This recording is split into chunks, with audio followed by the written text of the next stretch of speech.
Hi, I'm Jackie from Dating Dames V2, and this is the longer video talking about my 7 tips that I learned on my dating journey. Number 1, the apps. It's so funny when you start dating and you're getting all these likes, and sometimes you get 1,000 likes overnight, and it can become quite overwhelming. But for those who are not aware, it can also be quite fooling because you start thinking, oh my God, so many people like me. But that's not the case at all. They thought you cute. Perhaps you had a sexy outfit, and trust me, they've been doing this the whole night. So do not be confused and think, ooh, they must really like me.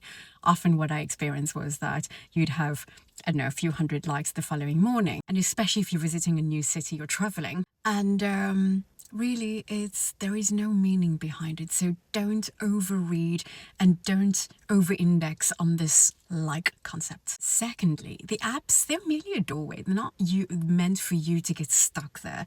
It's not meant for you to continue messaging people there. They're meant for you. It's a doorway opening up a world of meeting many new different people in your area, in your county, even in your country. So just be aware of that, and if you can, move off the app as quickly as possible.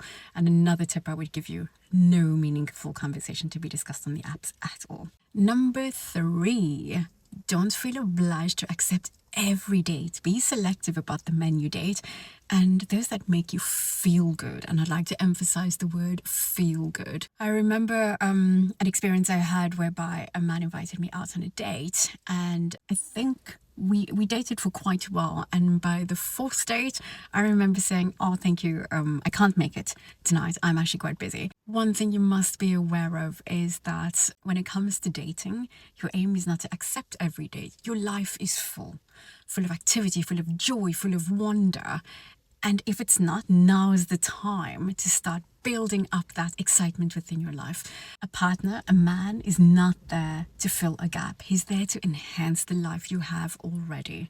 And so I never, ever accept every date that came my way. Number 4, and this is really good, do real things with real people in real time. Online conversation can be incredibly misleading, and I've done a little video about this, and I'll give you the personal story. So I was chatting to a guy from another country. Eventually we met, and we had been talking for a month, 3 weeks to a month, and eventually we met up, and the conversation was great. He would share photos, he would tell me about his day-to-day activities. I started reciprocating that. The danger of online conversation, and it's not just me that's experienced it, it's many other women that I've spoken to, is that we as women in particularly, we start adding our own little spices to the conversation. We start filling in gaps of who this person is, but more importantly, who we like this person to be. So be very careful of that. In fact, what happened was, after 3 weeks or a month, we eventually met up.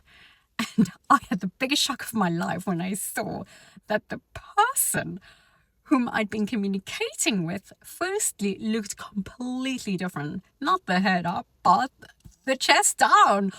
Oh my good heavens, this was a real shock to my system. And so he looked completely different. And secondly, when we were with each other, the conversation just didn't flow as easily. And what I realized was that I had added to I had filled in gaps of whom I thought he was. But what I learned during this experience was that online conversation can be very, very misleading when you start filling in those gaps, because you don't get a clear picture of who the person is.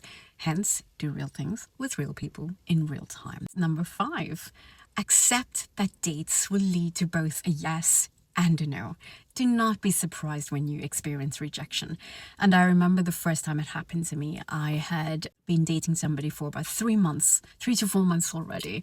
And one day he just sent me a message and said, hey, I don't think I can continue seeing you anymore.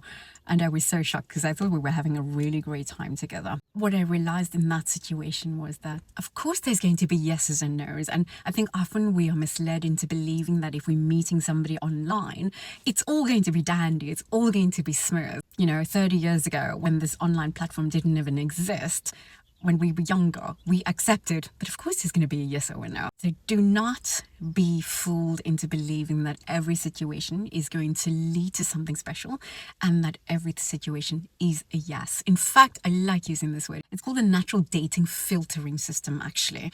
And for me, every no just simply means redirection, redirection, redirection constantly until you find that person with whom you match. Okay, so number 6.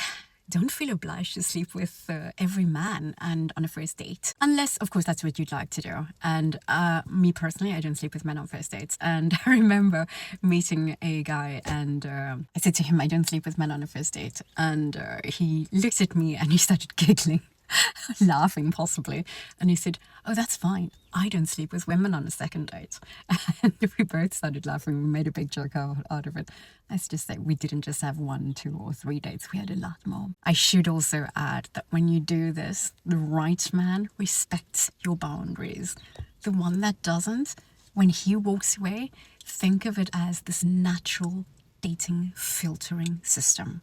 All you're doing is weaving out those that do not belong with you. And then finally, number 7, see dating as an adventure. It is not a trial. You're not a Bridgerton wallflower waiting to be picked. Dating can be incredibly exciting when you see it that way, when you don't have hang-ups about, oh my God, is he going to pick me? Am I cute? Am I pretty? Am I too old? Am I enough? When you start bringing those old habits of the past with you and the baggage of the past that doesn't serve you, and you start seeing dating as an adventure, what you do is you start seeing a mirror into your life. You also start realizing what you like, what you don't. Try new things, whether it be a new type of food, a new restaurant, a new movie, a new gallery. Try and see whether this is something that you like or it's something that you don't. When you see dating as an adventure, you place less pressure on yourself. And the great thing, ladies, at this stage of life, we don't need to be dating to find the one. We don't need to be having babies. We don't need to be building a home. We don't need to be building a career or financial plan with somebody. Those boxes have all been ticked. Why don't you let me know what your top 7 dating tips are, and let's connect.